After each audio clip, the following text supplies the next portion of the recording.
De Basse-Terre aux États-Unis, Brother Jimmy suit un parcours intellectuel surprenant. Celui d'Ama Mazama, tout de suite, sur France O.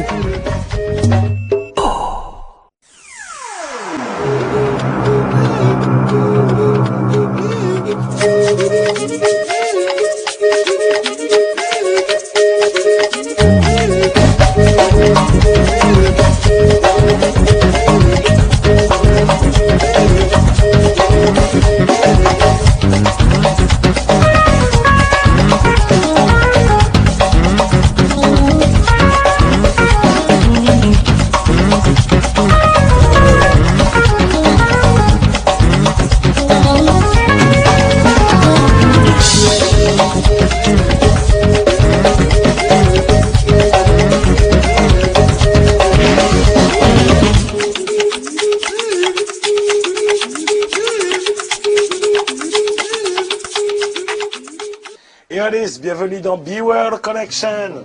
Tout le monde va bien, tout le monde est cool. Respect, maximum de respect pour vous et vous qui vous envoyez des mails sur bworldconnection@hotmail.com.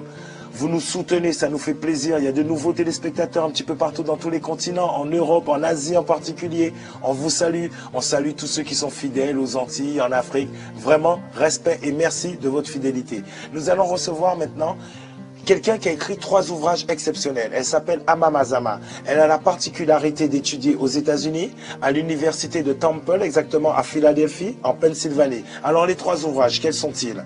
Le premier écrit en 1991, Introduction au créole guadeloupéen. Le second, Langue et identité en Guadeloupe, une perspective afrocentrique, c'est sorti aux éditions Jazor en 1997. Et le dernier, en 2003, enfin le dernier à ce jour, en 2003, s'appelle L'impératif afrocentrique aux éditions Ménébuc. Ama Mazama, c'est vraiment un personnage très particulier, exceptionnel et aussi quelque peu radical. Tout de suite dans B-World Connection.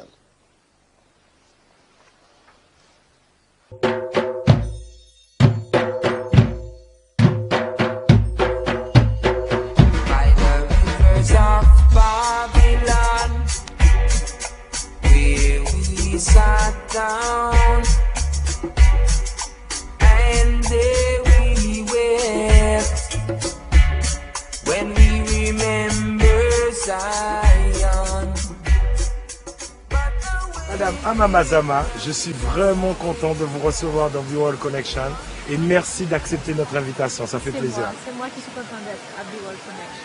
En plus, vous êtes sorti des États-Unis, vous êtes en vacances en Guadeloupe, donc je vais vous troubler dans vos vacances. Pas du tout, pas du tout. En plus, vous êtes venu en famille. Voilà, ma fille Tamou, mon fils Moussouley. Bonjour. Mon dernier petit qui a mouillé, mon mari Garvé.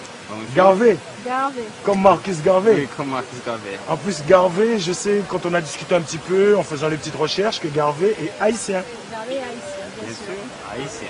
Haïtien, respect natif, Oui, Haïti. Haïti. Première république nègre, première république libérée, Oui, c'est ça. 1804. On n'a jamais oublié ça. Ça, c'est important, bah, toute nègre. Très important. Qui est au Guadeloupe, qui est au Africa, qui est aux États-Unis. Tout partout. Eh bien, respect Garvé. Respect. En plus, avant nom comme ça, c'est respect tout le temps. Ah oui, bien sûr. Ce qui est bien, c'est que vous êtes venus en famille, c'est bien, il y a le plus grand. Ça que passé. Voilà. Hein, parce que vous comprenez créole, vous comprenez l'anglais aussi. Oui. How are you? Good. How about you? Me, I'm cool too. Et tu parles français en plus. Oui. Ça va bien, t'aimes bien la Guadeloupe? Ouais, j'aime bien la Guadeloupe. Respect all the time. Et bien nous, on va discuter un petit peu, parler un petit peu de votre problème. parcours, de votre enfance, de ce que vous faites aux États-Unis. Parce que jusqu'à maintenant, personne ne le sait. En tout cas, à la télévision.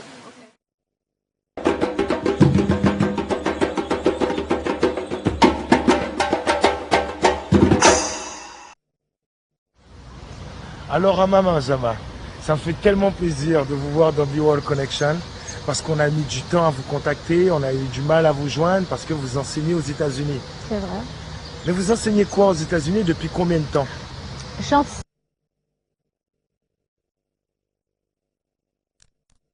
J'ai fait plusieurs États, le Texas, la Pennsylvanie, Washington DC, et maintenant je suis en Pennsylvanie. Et j'enseigne à Temple University. Dans le premier département d'études africaines, le premier département à avoir organisé un doctorat en études africaines. Donc, je fais des cours pour les étudiants de maîtrise, de doctorat et de licence aussi sur tout ce qui a trait à l'Afrique, à la culture africaine. Et justement, la question tout de suite que les gens peuvent se poser, c'est ça consiste en quoi d'enseigner les études africaines, plus précisément? Par exemple, je fais un cours sur l'Afrique au XXIe siècle. Donc on part depuis l'Antiquité africaine pour arriver à l'Afrique d'aujourd'hui, expliquer l'Afrique, les problèmes de l'Afrique, ce qui se passe en Afrique aujourd'hui. Mais on le fait aussi dans une perspective qui est unique, qui est la perspective afrocentrique. Donc je fais aussi un cours de théorie afrocentrique, je fais aussi un cours sur la culture des Caraïbes, culture et politique dans les Caraïbes, un cours sur le racisme. Les îles africaines c'est vaste, c'est en fait ce qui a trait à l'expérience noire, non seulement aux États-Unis mais de par le monde. Donc dans les Caraïbes, en Afrique, aux États-Unis, au Brésil, partout où il y a des Noirs, ça nous concerne et on enseigne ça. Justement, comme je l'ai dit lors du lancement, vous avez sorti 2 ouvrages, Langue et identité en Guadeloupe, une perspective afrocentrique, l'impératif afrocentrique.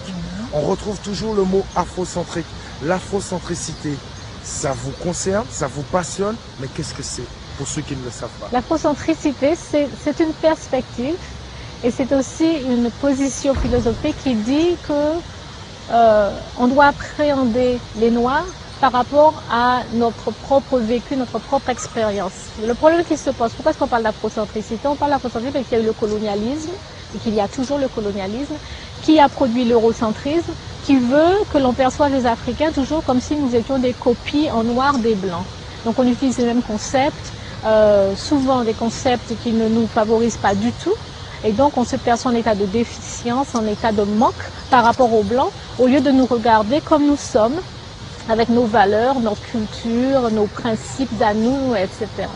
Donc, si vous voulez, c'était une rupture vraiment épistémologique considérable et révolutionnaire parce que ce qu'on a fait, c'est en fait remettre les choses dans le bon sens en disant non, on ne va plus se regarder l'expérience africaine comme avec des yeux de blanc, on va regarder l'expérience africaine avec un regard d'Africain.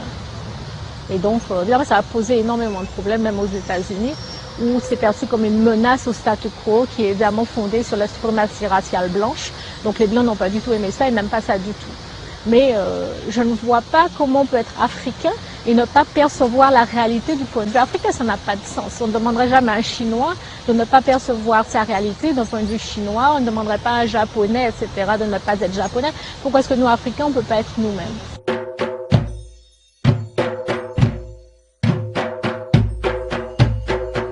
Alors vous venez régulièrement en Guadeloupe en vacances ou pour faire des travaux, mais vous avez quitté la Guadeloupe il y a pas mal d'années. Alors on va faire un petit retour en arrière, parce que quand vous parlez de cette afrocentricité, cette perspective afrocentrique, tout ça n'est pas né du jour au lendemain. Tout ça a commencé depuis l'enfance, où vous avez commencé à ouvrir les yeux, à voir certaines choses. Donc parlez-nous de ce qui a provoqué le déclic depuis votre enfance. Parlez-nous un petit peu de votre enfance. Écoutez, j'ai grandi à Basse-Terre, Saint-Claude. Mes parents étaient professeurs d'anglais, maintenant ils sont à la retraite. J'ai 3 frères et sœurs qui sont un peu partout. J'ai un frère en Guadeloupe, j'ai un frère en Guyane, j'ai une sœur en France. Et je dois vous dire qu'il y a des choses qui effectivement m'ont marqué. Rien ne me prédestinait à être... enfin, tout me prédestinait, mais je ne le savais pas, disons-le comme ça. Rien donc n'autorise à penser que j'évoluerais comme ça, parce qu'après j'avais été conditionnée pour être autre chose, pour fonctionner dans ce système-là, y être bien, devenir fonctionnaire de l'État français, etc., etc. Peut-être roulant dans mon 4x4, etc., peut-être marié à un blanc, qui sait. Mais ce que je voulais dire, c'est qu'il y a des choses qui se sont passées dans mon enfance. Il y a 2 choses en particulier. La première chose dont je me souviens très concrètement, c'était quand j'avais 5 ans, que j'étais au cours préparatoire à l'école primaire de Basse-Terre, à l'école du Carmel. C'était ma première rencontre avec la suprématie raciale blanche. J'avais 5 ans et la maîtresse, qui était une mulâtresse, qui était aussi la directrice de l'école, elle est morte. Et je ne dirai pas paix à son âme parce que ce qu'elle a fait était criminel, parce qu'elle a vraiment perturbé des générations d'enfants africains. Donc ça, il faut le dire, il faut le dénoncer. Donc cette dame avait décidé que plus on était noir, plus on serait au fond de la classe. Donc elle avait mis les 2 ou 3 petites blanches qui étaient là à l'époque tout devant, au premier rang. Les autres un peu moins blanches c'était une école de filles, au 2e rang, 3e rang. Donc plus on était noir, plus on était au fond, évidemment, elle ne s'occupait pas de vous, plus vous étiez loin d'elle, moins elle s'occupait de vous. Et moi, bon, j'étais pas la plus noire, mais j'avais j'ai décidé d'aller m'asseoir au fond carrément, que bon, c'était pas la peine. Hein. Donc, je me suis assise au fond et je suis restée là. Et c'était ma première, si vous voulez, ma première rencontre vraiment. J'ai passé une année terrible en fait, avec cette dame qui ne m'aimait pas, qui ne m'appréciait pas parce que je n'étais pas blanche. On peut dire que c'est la première rencontre avec l'injustice. Voilà, avec l'injustice qui était purement épidermique. Mais ce qui est très fort, c'est que bien que je n'avais que 5 ans, je savais exactement de quoi elle retournait. Donc je me suis fermée. Bon, j'ai eu de la chance de n'en pas rester sur cette expérience négative parce que bon, ça aurait pu être une situation d'échec scolaire. Bon, j'aurais pu dire, bon, c'est fini, l'école, ça ne m'intéresse pas, je refuse d'apprendre, ils ne m'aiment pas, ils ne m'acceptent pas. Comme malheureusement beaucoup d'enfants le font. Donc j'ai continué mes études à Basse-Terre. Après Basse-Terre, après avoir passé mon bac au lycée Javriage, j'ai passé mon bac et je suis partie à Bordeaux pour faire des études de philosophie et de lettres modernes. Et en fait, je me suis retrouvée à faire des études de linguistique. Parce que je ne savais rien de la linguistique, mais mon premier cours de linguistique, ça a été le coup de foudre, c'est ce que je voulais faire. Donc j'ai fait des études de linguistique. Je dois aussi dire que je voulais être utile. Donc, je voulais faire des études qui puissent servir à mon peuple. Donc j'ai fait des études de linguistique et dès que je l'ai pu, j'ai travaillé sur la langue guadeloupéenne. Et en 1987, j'ai passé ma thèse à la Sorbonne. J'étais à Paris 3, à la Sorbonne Nouvelle. J'avais comme directeur de thèse Claude Agege. Et j'ai publié ma thèse en 1991. C'était mon premier livre, en fait, une introduction au créole guadeloupéen. Et c'était un livre que j'avais promis aux Guadeloupéens d'écrire. Parce que j'entendais trop de choses qui n'avaient ni queue ni tête, qui n'avaient aucun sens. Les gens ne savaient cette langue qu'ils parlent et qu'ils aiment, ils n'avaient aucune idée d'où ça sortait. Donc, au contraire, ils avaient des idées préconçues qu'on nous a inculquées, qu'on l'a pas bon, qu'on là c'est français bâtardi, c'est français ci, c'est du mauvais français, il ne faut pas parler français, etc., etc. Donc moi j'ai fait ce premier livre pour eux, pour qu'ils sachent d'où venait leur langue, pour qu'ils sachent d'où ils venaient eux-mêmes. Mon autre expérience, c'était lorsque j'avais 7-8 ans et que les ancêtres m'ont parlé. Ils m'ont parlé et ils m'ont dit « Ne permets jamais que l'on oublie ce qui nous a été fait ici sur cette terre de Guadeloupe. » Et je n'oublierai jamais le regard qu'ils avaient. Et ils sont venus à moi et ils m'ont parlé. C'est une expérience que je ne pouvais partager avec personne parce qu'on m'aurait sûrement pris pour une folle. J'avais 7-8 ans, moi-même je ne comprenais pas ce qui se passait. Mais ils sont venus à moi, ils m'ont dit « Tu as une mission. Cette mission, c'est de faire en sorte que jamais, jamais, on oublie ce qui est arrivé aux Africains en Guadeloupe. » Et donc c'est ma mission. Mais ce n'est pas seulement les Africains en Guadeloupe, c'est les Africains partout. C'est pour ça que je peux habiter aux États-Unis. Je reviens régulièrement ici. Je passe 2-3 mois en Guadeloupe chaque année. Je vais aussi en Haïti, je vais aussi en Afrique. Donc je me partage entre les trois, entre la Guadeloupe, Haïti et l'Afrique, en particulier le Bénin. Justement, qu'est-ce que ça vous apporte, tout ce partage, tous ces voyages? Ça me permet vraiment de voir que nous ne sommes en fait qu'un peuple, qu'un seul peuple. Ça, c'est très clair. Nous avons des réactions très similaires. Bon, évidemment, on est colonisé, mais on est colonisé en Afrique, on est colonisé en Haïti, on est colonisé ici. Bon, ici, c'est peut-être pire, parce qu'on est département français, etc., et qu'on subit vraiment des pressions constantes très fortes, parce qu'à cause de l'institutionnalisation de la colonisation ici. Mais c'est pareil. Quand je suis au Bénin, je suis chez moi. La fois que je suis allée au Bénin, c'était un sentiment très fort. J'avais l'impression d'avoir déjà été dans cet endroit-là. C'était quelque chose de vraiment qui m'a... C'était une expérience très très forte. Je me suis dit, mais j'ai déjà vu cet endroit-là, je connais ici, je regardais autour de moi. Bon, évidemment, je n'avais jamais vu ça physiquement, mais j'étais chez moi au sens le plus profond du terme. Et d'ailleurs, nous allons construire une petite maison au Bénin parce que nous n'imaginons pas de ne pas avoir de base en Afrique, parce que l'Afrique, c'est notre base fondamentale, c'est au cœur de nous-mêmes. Et le nier, ça nous place dans une situation de fragilité, de précarité vis-à-vis de l'autre, qui nous agresse, qui nous bombarde constamment et qui nous empêche de nous mettre debout et de faire ce que nous devons faire. Et cette émission est regardée un petit peu partout. Alors quelqu'un qui regarde cette émission par exemple en Europe et qui vous entend parler maintenant, il dit oui, mais justement, la langue guadeloupéenne, ce créole, d'où il vient, comment est-il né? Ce livre que vous avez écrit, une perspective afrocentrique, pourquoi la langue guadeloupéenne doit avoir une perspective afrocentrique par exemple? Parce que justement à cause de cet eurocentrisme dont je vous parlais, le discours officiel dominant sur le créole à l'époque, c'était que c'était du mauvais français, c'était un dialecte de français. Donc vous aviez des linguistes français, des experts entre guillemets français qui fondaient des livres pour expliquer que ça vient du français du 15e siècle, 13e siècle, machin et tout. Mais jamais ils ne se tournaient vers la source la plus légitime, la plus normale, la plus naturelle, les langues africaines. Et donc toutes les différences entre le créole et le français, il exprimait comme étant dû à notre manque d'intelligence, à l'épaisseur de nos lèvres, à nos cerveaux un peu longs qui ne nous avaient pas permis, soi-disant, de parler français correctement. Alors qu'en fait, quand on étudie les langues africaines et qu'on les compare au créole, on voit que les similitudes sont profondes et que si l'on est honnête, eh bien, le créole guadeloupéen doit être classé comme une langue africaine. Point trait. Il n'y a pas de doute sur l'affaire. Et ça, vous avez écrit ce livre en 98 et là, vous avez... En 97, c'était Langue et identité en Guadeloupe, une perspective afrocentrique où j'ai vraiment développé ça. J'ai souffert, si vous voulez, mais bon, c'est normal. Hein, l'état dans lequel on est, on ne peut que souffrir si on développe une perspective comme ça. Parce que le discours que je tenais, bon, les gens n'étaient pas vraiment prêts à entendre cela, ça les dérangeait. Quel genre mais en de même discours? temps, allons-y vraiment dans le fond des choses. Le discours, à savoir, ce qu'ils ne voulaient pas entendre. À savoir qu'ils étaient africains, que leur langue était une langue africaine et que pour l'essentiel, leur culture était une culture africaine. Et ça, ils n'étaient pas prêts à l'entendre, mais ils ne voulaient pas l'entendre. Ils se réfugiaient dans une identité guadeloupéenne nébuleuse, parce que je leur disais, mais c'est quoi guadeloupéen? Le béquet, hein, le béquet, celui-là qui nous a servi, dont les parents nous ont fouettés, réduits à moins que rien, celui-là aussi se dit un guadeloupéen. Alors ça veut dire quoi être guadeloupéen? Ça sort d'où le guadeloupéen? Vous voyez? Et je dis toujours, il y a une identité nationale qu'on ne doit pas confondre avec une identité culturelle.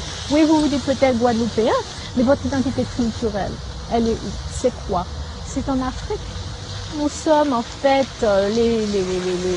comment dire, les premiers êtres humains sur Terre, que nous avons créé les civilisations les plus anciennes et que nous, ici en Guadeloupe, nous devons avoir conscience de ça et marcher fort de ce savoir-là, plutôt que de penser que notre histoire a commencé en 1635 et que notre langue n'est qu'un dialecte de la langue des Blancs. Vous enseignez aux États-Unis, donc quelle expérience, quand vous voyez ce qui se passe en Guadeloupe au niveau éducatif, qu'est-ce que vous aimeriez dire, sans jouer à la personne qui donne des leçons, mais quelle expérience tirez-vous et qu'est-ce que vous aimeriez dire aux enseignants qui sont en Guadeloupe, parce qu'il ne faut pas oublier que malheureusement, parmi eux, beaucoup ont été obligés d'enseigner aux jeunes Guadeloupéens nos ancêtres les Gaulois. Et ça doit être terrible quand même. Oui, nous avons appris ça. J'ai appris cela aussi, mes ancêtres les Gaulois. Mais vous savez, on peut s'en remettre. Je pense que les enseignants guadeloupéens, si j'ai vraiment un message, c'est de leur demander d'être responsables. Ce qu'ils ont entre les mains, c'est ce que nous avons de plus précieux, ce sont nos enfants. Et les enfants, c'est extrêmement important, c'est la prochaine génération. Ce sont eux qui feront une différence. Et c'est nous, on se plaint des jeunes, mais regardez comment ils sont, etc. Mais c'est nous qui sommes responsables d'eux. C'est nous les parents qui n'avons pas fait notre travail parce que nous étions tellement séduits par l'Occident que, voilà, même en matière d'éducation, nous avons laissé nos enfants, nous avons abandonné nos enfants, nous avons en fait trahi nos enfants. Et je pense que la majorité des enseignants guadeloupéens, et je regrette de le dire, trahissent leurs élèves. C'est-à-dire que nous avons une responsabilité qui est très grande. Être professeur enseignant, c'est un métier sacré entre tous. Moi, je le prends très très au sérieux. Quand je vais enseigner, j'enseigne pour toucher, non seulement pour apprendre des choses à mes élèves, mais pour toucher leur conscience, pour faire en sorte que lorsqu'ils sortent de mon cours, ils voient les choses autrement, et mieux, de façon plus intelligente et de façon plus centrée par rapport à eux, parce que j'enseigne, les étudiants sont à 99% des étudiants noirs. C'est aussi un choix que j'ai fait parce que je n'avais aucune envie d'enseigner à des étudiants blancs. 2 secondes, oui. Je me mets dans la peau d'un blanc. Vous êtes raciste? Parce que vous savez que beaucoup de gens, quand ils vont vous entendre dire comme ça, ils vont dire « Ah, elle ne veut pas enseigner en blanc. Ah, c'est une raciste alors ?» Non, non, le racisme est une invention des blancs. C'est eux qui ont créé ça quand ils ont classé l'humanité en différents groupes raciaux. Ça, c'est leur truc. Moi, je ne suis pas dedans. Ça, c'est leur invention. On le sait bien, le racisme, c'est un truc occidental. Donc, qu'avez-vous à dire à quelqu'un qui est derrière l'écran qui dit « Mais pourquoi elle enseigne qu'au noir ?» Parce que c'est mon peuple, c'est cette responsabilité-là. Et parce que si je laisse à d'autres le soin d'enseigner nos propres enfants, qu'est-ce que vous pensez qu'ils vont leur apprendre? Que Napoléon était un homme magnifique. On ne va pas leur raconter que ce même Napoléon, en fait, était, de notre point de vue, un tyran est vraiment une ordure. On ne va pas leur dire que Napoléon a été battu en Haïti par des Africains à la bataille de Vertières en novembre 1803, que Rochambeau a capitulé et que là, il s'est traîné dans la boue et que là, l'affaire a été conclue, qu'après 10 ans de lutte sanglante, pour mettre un terme à un système abominable, l'esclavage, que les Africains ont vaincu, ont gagné les Blancs. C'était pas il y a très longtemps, c'était il y a seulement environ 200 ans. Donc moi, c'est ça qui m'intéresse. Un Blanc, il n'a pas envie d'entendre ça, vraiment parce que ça remettrait trop de choses en question, et ils n'ont pas envie de remettre leurs privilèges en question. Donc ça, il ne m'intéresse pas. Nous avons trop à faire vis-à-vis de notre communauté, vis-à-vis de nos enfants, de nos étudiants. Il faut qu'on prenne ça très au sérieux. Donc mon message pour revenir à votre question, c'est prenez ce que vous faites très très au sérieux parce que les enfants le méritent. Ils ont le droit à la vérité et il faut qu'on le fasse pour nous-mêmes, pour qu'on s'en sorte.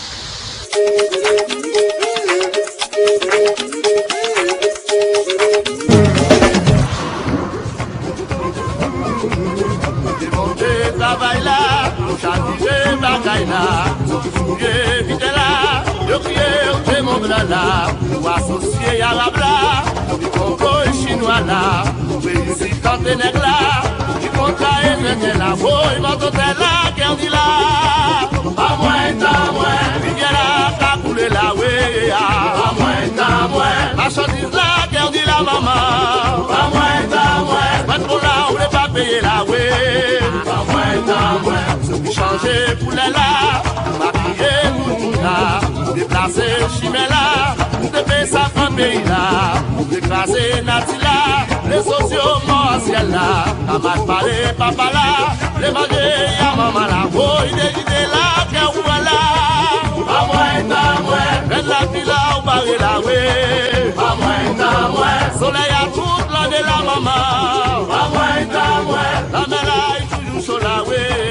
Pas moins, ta moins. Pas moins yo, boy, pas moins yo. Pas moins, ta moins. Pas moins yo, boy, pas moins yo. Pas moins, ta moins. Pas moins yo, boy, pas moins yo.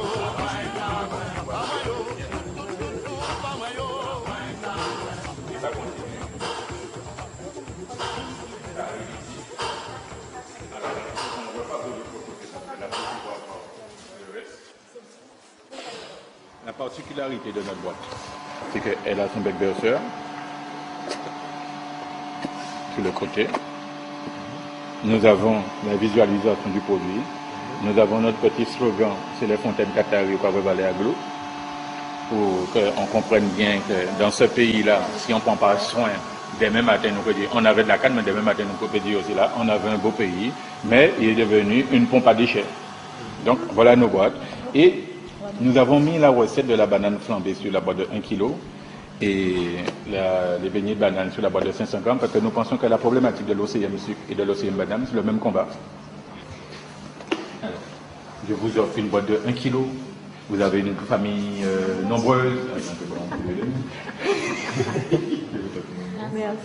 Mais je suis obligé de vous offrir une boîte de 500 grammes parce qu'en l'occurrence, vous avez la recette de la banane flambée, il faut que je vous donne la recette de beignet de banane. Et comme il savait que c'est que du sucre que je fais, je ne puis vous offrir que du sucre. Vous avez fort bien compris. Voilà. Et je suis assez content que vous soyez ici avec nous pour une raison relativement simple. Le travail que vous faites rejoint largement. Je dis largement parce qu'en l'occurrence, c'est un peu de prétention de ma part de penser que cette conception intellectuelle que vous avez de notre patrimoine est pas peu et moins important que ce que nous faisons. Mais je suis tellement ému de parler à quelqu'un normalement, parce que vous savez, je ne suis pas habitué à parler avec des écrivains, des gens qui pensent. Hein. Quand je tombe sur quelqu'un comme vous, je suis assez intimidé. En l'occurrence, je suis content que Jimmy, ici présent, vous ait emmené chez nous. Et oui, je reviens toujours à cette même problématique. C'est que je suis ému, donc je ne sais pas comment terminer. Sinon, merci.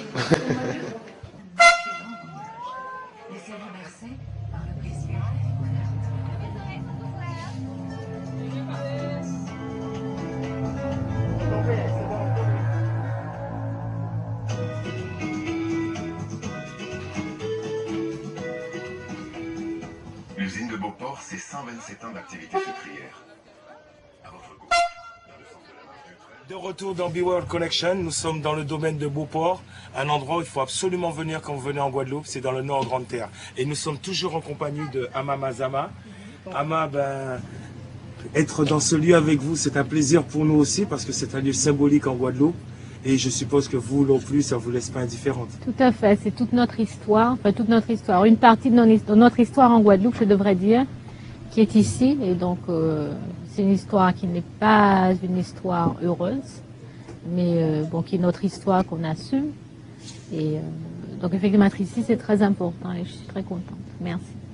D'autant plus que la transition est toute faite quand on parle d'une partie de cette histoire. Vous parlez de quelques chapitres de votre livre, l'impératif afrocentrique, où vous abordez des chapitres, on va dire, assez durs pour ceux qui ne sont pas noirs.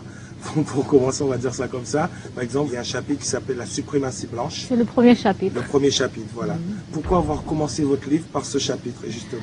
Parce que pour moi, tout part de là. Nos problèmes partent de là. Et tant qu'on n'aura pas réglé la question de la suprématie raciale blanche, nous continuerons à être dans la même situation. C'est la suprématie raciale blanche qui a fait qu'on soit même ici à Beauport aujourd'hui à parler de cette histoire-là.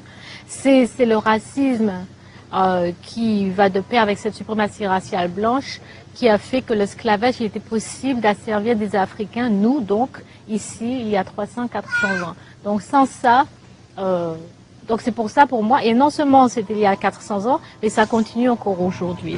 Donc justement, avant de parler d'aujourd'hui, un petit retour historique, jusqu'à aujourd'hui d'ailleurs, quand a-t-elle commencé cette suprématie blanche et qu'est-ce que c'est exactement? Est-ce qu'on peut la palper? On peut la palper parce qu'on en fait l'expérience tous les jours. Elle prend des formes multiples. Bon, il y a cette oppression, si vous voulez, visible, où il y a le maître blanc, etc., qui domine. Aujourd'hui, bon, ça c'était avant, aujourd'hui il y a les patrons blancs qui sont là. Il y a le curriculum scolaire qui est centré autour de l'expérience des Blancs, de l'histoire des Blancs.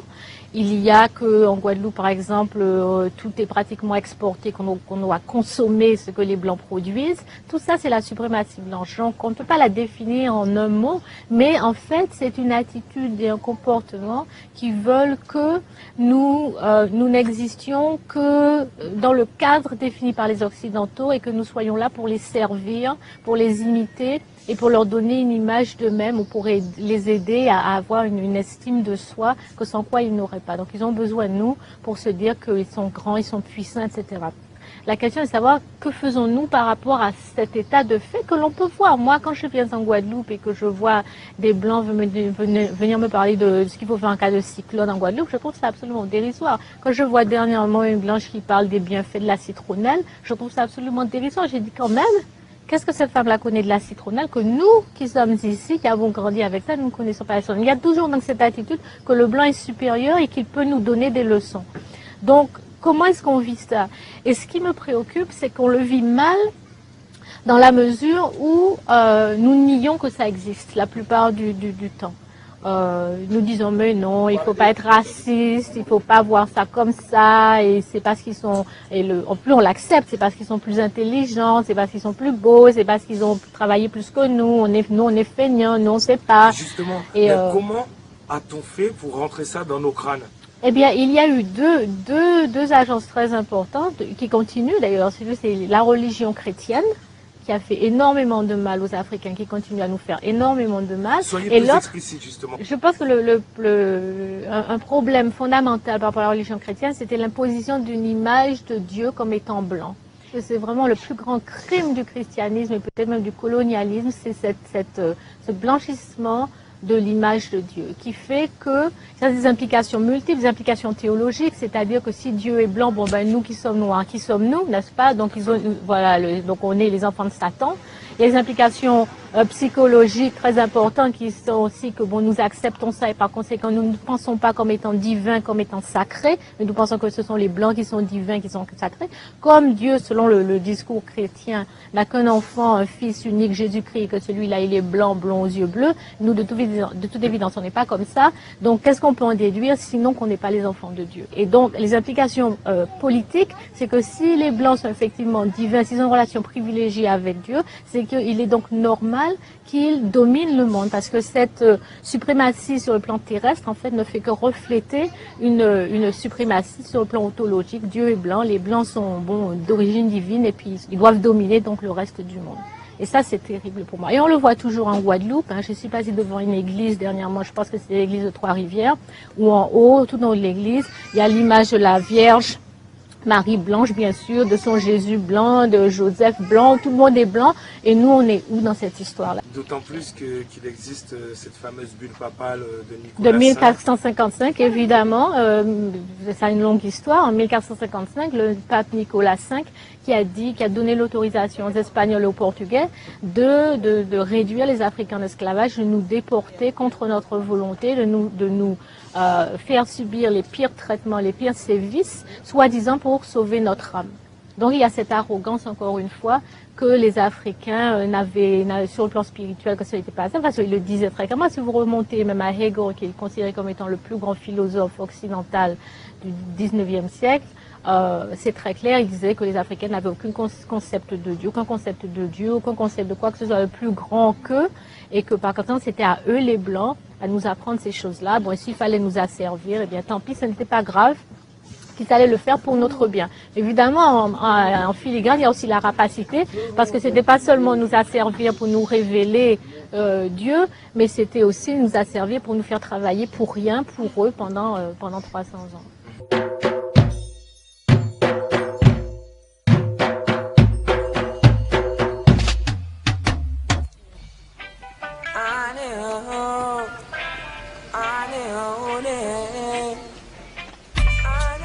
Merci. Merci beaucoup. Hein.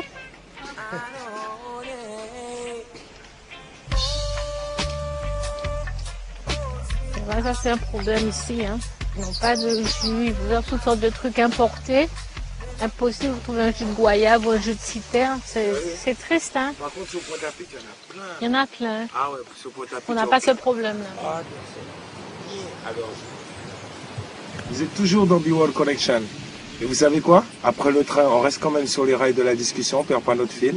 Donc, on est toujours avec Ama Mazama. Et donc, Ama, je voulais vous demander pourquoi, justement, vous fustigez autant l'Europe et qu'est-ce que l'eurocentrisme à vos yeux? L'eurocentrisme, pour moi, est un véritable fléau. L'eurocentrisme, c'est la façon occidentale de voir les choses. Et aussi, non seulement ça, mais aussi c'est l'imposition, ça va ensemble, c'est l'imposition de cette façon de voir aux autres comme une façon de voir universelle, comme une façon de faire universelle. Or, ce n'est pas du tout le cas. La façon de faire, de voir occidentale, c'est très précisément ça, c'est occidental. Donc, c'est une perspective qui est ancrée dans une histoire et une culture particulière qui sont celles des Occidentaux et qui ne sont pas les nôtres. Et le problème pour nous, c'est le fait qu'on nous ait imposé ça et le fait que nous ne le contestions pas. Et vous savez, c'est vraiment... c'est très insidieux. Bon, on le voit de façon très visible, mais dans des choses beaucoup plus subtiles. La façon dont on est habillé, par exemple. Ça, c'est les Occidentaux. En Afrique, on ne s'habillait pas comme ça, vous voyez. Le fait qu'on ait une montre, le fait que l'on doit être à l'heure, parce que les Occidentaux ont dit qu'à 8 heures, c'est 8 heures, 8 heures, c'est pas... à 10 heures, donc c'est une façon, leur conception du temps, toutes ces choses-là qui nous sont imposées. Même le fait que l'on commence l'année, qu'on parle d'année 2006, c'est par rapport à quoi? C'est par rapport à la naissance de Jésus-Christ, qui est le Fils de leur Dieu, nous disent-ils, n'est-ce pas? Donc tout ça, vous voyez, cet eurocentrisme, c'est profond. Et quand on ne le conteste pas, ça fait quoi? Ça fait que nous-mêmes, on se retrouve finalement dans une espèce de périphérie de la conscience blanche, où nous n'existons que par rapport à eux. Et vous voyez, en Guadeloupe, maintenant, on est devenu paradis pour les Blancs, parce que les Blancs ont décidé que c'est ça que la Guadeloupe doit être. Ça va être un département français. Ils n'ont pas besoin de demander de visa pour entrer ici, pour aller se mettre tout nu sur les plages. Et voilà. Donc, ils nous ont redéfini comme paradis pour les Blancs, fatigués de leur stress parisien ou autre. Et nous, on doit être là pour les servir. Il faut leur sourire, il faut les accueillir, il faut se mettre en costume de matador à l'aéroport. Dès que vous arrivez, tout de suite, on a a des t-shirts avec pas ni problème, comme s'il n'y a pas de problème en Guadeloupe. Il y a plein de problèmes en Guadeloupe. Évidemment, ça c'est les surfaces, mais qui la surface, c'est assez superficiel, mais qui nous sommes vraiment, vous voyez. C'est cela le problème. Comment être qui nous sommes, à l'instar de ce que les Blancs désirent que nous soyons. Et quand on vous dit en 2006 justement que la Guadeloupe est une population métissée, que la Guadeloupe est métisse maintenant, Ouais. qu'est-ce que vous répondez? Ça c'est un discours de défaitiste, vous voyez. C'est-à-dire que la Guadeloupe est métissée, ça veut dire quoi exactement? Je n'entends jamais les Blancs dire qu'ils sont métissés. Or, on sait très bien que fondamentalement, les Blancs viennent des Africains, viennent des Noirs. Tous les peuples qui sont sur Terre descendent en fait des peuples originaires qui étaient des peuples noirs, un peuple noir. Donc, ce n'est pas nous qui sommes métissés, ce sont eux qui devraient faire cette démarche, la démarche de leurs origines, de savoir qui ils sont aujourd'hui. Il ne la faut pas, mais c'est nous. Ils nous donnent les concepts encore par lesquels penser notre identité. Donc nous ne sommes même plus noirs, nous sommes métis, parce qu'ils nous disent que nous sommes métis. Et nous ne sommes pas métis, nous sommes un peuple opprimé. Nous sommes un peuple de descendants d'Africains qui nous sommes retrouvés en Guadeloupe.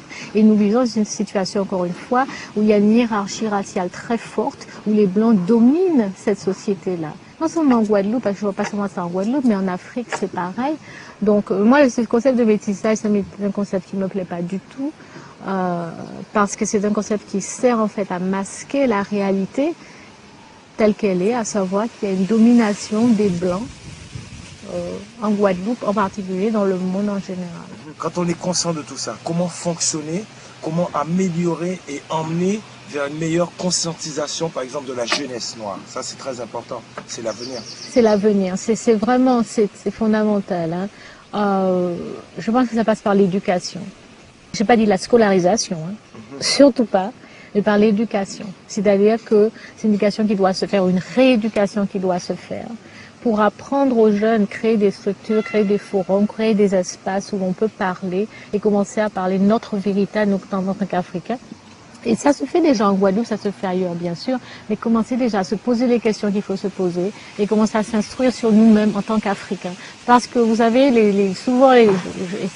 vraiment ça me fait de la peine. Je parle souvent à des enfants qui ont l'âge de mes enfants, de mon fils et en particulier des enfants qui ont entre 8 et 12 ans, mais leur ignorance est vraiment sérieuse.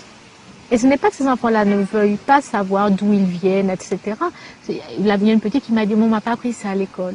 J'ai dit, mais ma chérie, on ne te l'apprendra jamais à l'école parce qu'on ne veut pas que tu le saches. On ne veut pas que tu saches ça. Donc c'est aux parents. C'est aux parents, mais comme les parents eux-mêmes ne savent rien ou ne veulent pas savoir, il faudra qu'il y ait des choses. Il faudra peut-être qu'il y ait une école parallèle. Ça se fait, il y a un peu d'école parallèle. Il peut y avoir une école le week-end, il peut y avoir des écoles du soir pour les enfants. Il peut aussi y avoir des gens qui n'envoient plus leurs enfants à l'école. Moi, c'est ce que j'ai fait pour mon fils, je n'envoie plus à l'école.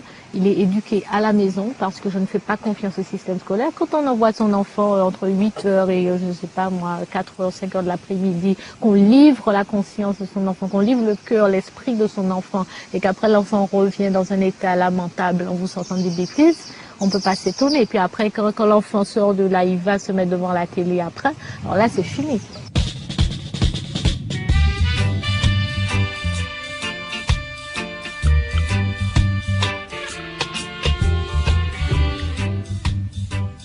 Nous sommes dans la mangrove de Port-Louis maintenant, toujours dans le Nord Grande Terre quand vous venez en Guadeloupe. Donc encore un bel endroit, magnifique, un endroit pour discuter encore avec Madame Ama Mazama. Et c'est vraiment un plaisir de discuter avec vous parce que vous avez un langage franc, direct et hors du commun, ça c'est sûr et certain. Et justement, maintenant, nous avons bien parlé de la suprématie blanche, de l'idéologie blanche, de l'éducation, de l'aliénation noire. Et ce qui est important aussi que vous dites, c'est que la culture africaine fonctionne avec la nature. Tout à fait. Encore une fois, à cause de cette unité. C'est-à-dire qu'il n'y a pas de différence fondamentale entre ce pied de mangrove-là, de Palais du Vieux, et moi. Nous participons de la même essence parce que notre origine est la même, et c'est une origine divine. Donc nous sommes aussi sacrés, cet arbre est sacré. Je ne peux pas m'amuser à aller détruire l'arbre parce que ça me fait plaisir, parce que je m'en fous. L'arbre, c'est moi. Cette eau-là, c'est moi. Et moi, je suis l'eau. Donc il y a cette compréhension de cette unité fondamentale, de cette solidarité qu'il y a entre le monde naturel et nous. Et il n'y a même pas de division. Je parle comme ça et je ne devrais pas en parler parce qu'en fait, c'est une unité. Nous faisons partie et ça fait partie de nous. Donc, c'est un tout, c'est une unité. Donc, on ne peut pas s'opposer à la nature, on ne peut pas détruire la nature puisque c'est nous. Détruire la nature, c'est se détruire. Et c'est ce que l'on voit maintenant avec les problèmes écologiques, les problèmes de pollution sans nom que les Occidentaux, dans leur folie et dans leur manque d'humilité, ont créé. Bon, au bord d'une catastrophe écologique sans précédent et que l'on ne pourra jamais réparer.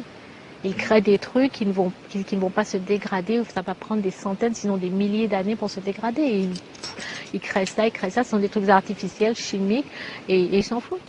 Mais ça repose sur leur philosophie à eux, qui est une philosophie de domination de l'être humain par rapport, quand je dis l'être humain, je veux dire du blanc, parce que quand on en a parlé avant, ils ne nous voient pas comme des êtres humains. Donc la domination du blanc, de l'homme blanc en particulier, sur tout le reste. Donc la nature, les autres êtres humains et tout. Et alors que de la culture africaine, la philosophie africaine est tout à fait différente. C'est une philosophie qui insiste sur l'importance de l'harmonie, de la solidarité, de la coopération et du respect. Et du respect de ce qui est autour de nous, parce qu'on comprend que ce qui est autour de nous, c'est nous. On parle beaucoup des droits de l'homme, ça c'est encore un concept occidental, mais pour les Africains, nous avons une responsabilité en tant qu'êtres humains, c'est de perpétuer la vie, respecter la vie et perpétuer la vie. C'est pour ça que les enfants sont vraiment toujours décrits comme, et vraiment perçus et traités comme étant des cadeaux. Les cadeaux, on dit, c'est vraiment la récompense suprême de la vie, c'est un enfant. Ne pas avoir d'enfant, c'est quelque chose qui est incompréhensible. Parce qu'il faut que la vie continue. C'est aussi pour cela, les gens disent, bon, les Africains sont homophobes, que l'homosexualité est très mal perçue et très mal acceptée. Pas acceptée du tout d'ailleurs en Afrique, parce qu'effectivement, l'homosexualité s'inscrit totalement à l'encontre de ce respect pour la vie qui est au cœur même de la culture africaine.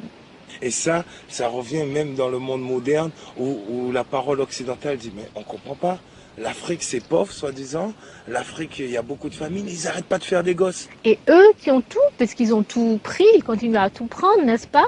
Eux qui ont plein d'argent, ils arrêtent de faire des enfants. Et ils vous disent les enfants ça coûte cher, les enfants c'est un fardeau, j'entends ça tout le temps. Moi j'ai 3 enfants, on me regarde avec pitié, 3 enfants, mais qu'est-ce qui t'est arrivé? Pourquoi tu as fait 3 enfants? C'est beaucoup. J'ai une voisine qui m'a demandé dernièrement est-ce que j'allais m'arrêter, ou bien si j'avais fini, parce qu'elle n'a pas d'enfants, elle a des chiens. Donc elle s'occupe de ses chiens et moi je m'occupe de mes enfants. Et donc elle a 2 chiens, moi j'ai 3 enfants. Non mais et c'est noir, c'est triste, parce qu'on est tombé de ce même piège, on pense que, mais la vie, avec un grand V, c'est ce qu'il y a de plus fondamental.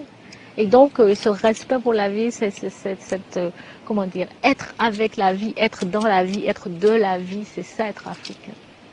Donc, quelque part aussi, les Antilles ont encore gardé ce côté africain, puisqu'il y a beaucoup de procréation aux Antilles. Bien sûr, et puis les enfants sont toujours vus, perçus comme vraiment, avec beaucoup d'amour et de tendresse, ça c'est sûr. C'est une bonne chose pour nous.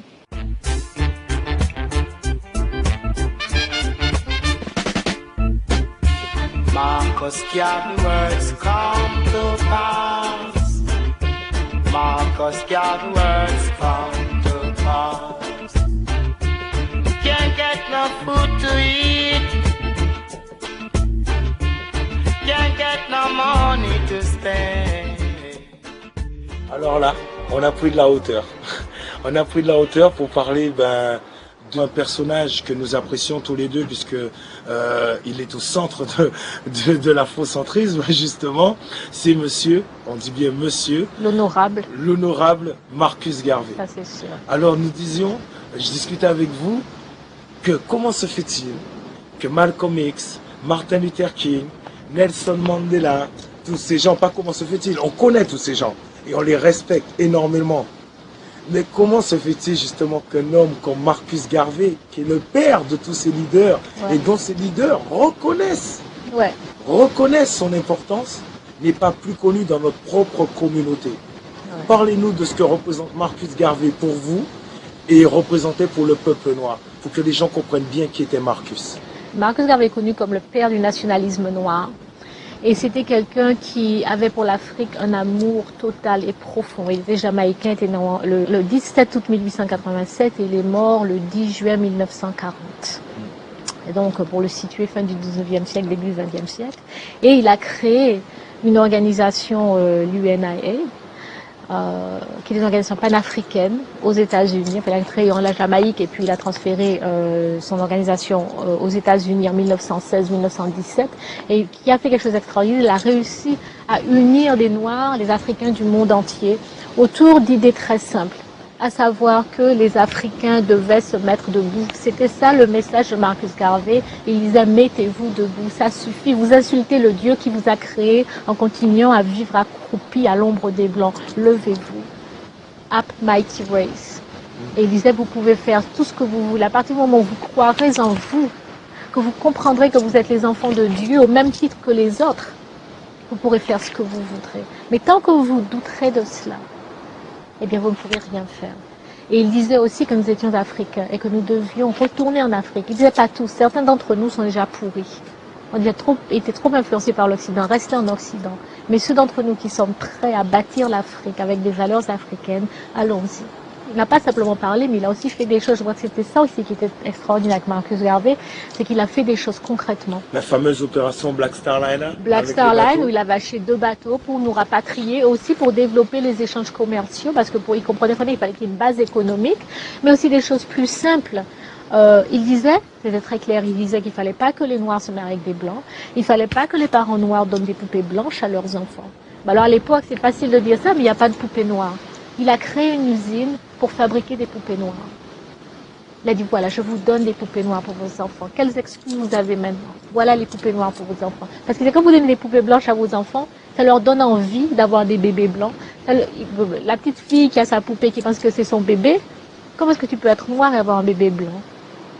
Déjà, ça perturbe l'esprit, c'est profond. Et puis on peigne facilement. Ah, avec les cheveux, machin. Alors après, quand on se retrouve avec ses cheveux crépus, on dit, ouais, mais c'est comment pas ça possible. se fait? C'est pas possible. Donc on dénigre ses cheveux. On les défrise pour essayer d'avoir les yeux, on met des lentilles pour essayer de changer la couleur marron foncé des yeux, on fait des tas de choses aberrantes, mais ça commence dès l'enfance. Et Marcus Garvey comprenait cela aussi. Il disait aussi, les films des Blancs, c'est de la propagande. Les livres des Blancs, c'est de la propagande blanche. Il disait que le blanc était un maître bluffeur, que le blanc avait organisé son truc pour bluffer le monde. Et c'est vrai. Et pour illustrer vos propos, on se rappelle tous des Tarzans ou des Rahans, un homme blanc dans la forêt, dans la jungle, dès qu'il a, avec son petit doigt, il a poussé un Africain, il y en a 20 qui tombent. Effectivement, toi, en tant que gamin, quand tu lis ça, t'as pas envie d'être, envie d'être le Tarzan blanc, t'as pas envie d'être les Africains qu'on balance du Bien sûr, tu t'identifies au héros. Mais le problème, c'est que le héros ne te ressemble pas. Non seulement le héros ne te ressemble pas, mais parce que le héros a gagné ceux qui te ressemblent. Voilà, donc tu dénigres ceux qui te ressemblent. Donc ça a un effet psychologique incroyable. Il était très conscient de cela et il disait vraiment faites attention. Il faut absolument que les parents noirs éduquent leurs enfants, qu'ils leur apprennent l'histoire africaine. Donc c'était quelqu'un qui était très en avance de son époque, parce que ce dont je vous parle, c'était dans les années 1910-1915. Marcus Garvey avait dit que même quand il serait mort, c'était en fait pour donner la mesure de son amour pour son peuple, pour sa race. Il nous avait dit, même quand je serai mort, je serai toujours avec vous, cherchez-moi dans le vent qui soufflera dans les arbres. Vous voyez? Et on commence à voir une Marcus Garvey, et voilà le vent qui commence à souffler dans les arbres, etc. Donc l'esprit de Marcus Garvey est avec nous. Avant de conclure cette émission, de vous demander de nous dire vos derniers mots, je tiens à préciser qu'on a parlé de vos 3 livres que vous avez écrits en français, mais que vous écrivez aussi en anglais pour la communauté anglophone, et que régulièrement aussi vous continuez des travaux dans plusieurs langues. Effectivement, j'écris en anglais essentiellement. J'ai fait quelques livres en anglais. Le dernier, c'était une encyclopédie d'études africaines que j'ai faite en collaboration avec Molefi Ketea Santé, qui est le père de l'afrocentricité, qui lui aussi se dit en fils de Marcus Garvey, vous voyez. Je vais aussi organiser aussi une conférence il y a quelques mois avec le soutien justement de la famille Dja de Guadeloupe qui est maintenant au Bénin. Grâce à eux, donc on a pu organiser une conférence au Bénin au mois de juillet sur l'afrocentricité et la renaissance africaine, parce que là on parle beaucoup de renaissance africaine. Et donc effectivement j'écris en anglais. Je fais des conférences aux États-Unis, etc. Mais l'Afrique, pour moi, reste mon berceau et la Guadeloupe, ma base. Mon message, c'est que vraiment, encore une fois, que nous ayons conscience de la force qui est la nôtre. Nous avons le pouvoir d'agir sur notre réalité. Et il ne faut pas avoir de fatalité. Et il faut agir en sachant encore une fois d'où on vient et où l'on veut aller. C'est-à-dire vraiment être en situation de contrôle, quoi. Au lieu d'être contrôlé, être en contrôle. Et cela veut dire par conséquent être très vigilant par rapport à ce qui nous est présenté, très vigilant par rapport aux messages dont on est bombardé en permanence et être dans la modernité parce que bon, on y est par la force des choses malheureusement, mais une modernité qui nous convient, une modernité que nous habitons et que nous redéfinissions en fonction encore une fois de nos propres intérêts. Donc Internet, oui, c'est bien. Si l'on s'en sert, par exemple, pour nous-mêmes, pour aller par exemple sur des sites panafricains, pour nous instruire, il y a plein d'informations sur l'histoire africaine sur Internet. Bon, pourquoi ne pas y aller? Si c'est pas sur Internet et puis voir des bêtises, etc., non. Mais l'idée, encore une fois, c'est que cette modernité-là soit à nous et qu'elle nous aide, encore une fois, à aller de l'avant et à être nous-mêmes, sans complexe, sans excuses, sans honte, mais fort et fiers d'être nous-mêmes. Voilà. Et pour finir, quelques mots en swahili? Je voulais simplement vous dire Asante Sana, qui veut dire merci beaucoup de m'avoir reçu, de m'avoir permis de dialoguer, de communiquer et de m'exprimer, parce que ce pays-là m'est cher parmi tous. C'est le mien et il faut qu'on le tienne. Et qu'on le tienne fort. Eh ben, c'est à mon tour de vous dire aussi Asante Sana, car c'était un plaisir de faire cette émission avec vous. Merci, Asante Sana. Respect. Oui.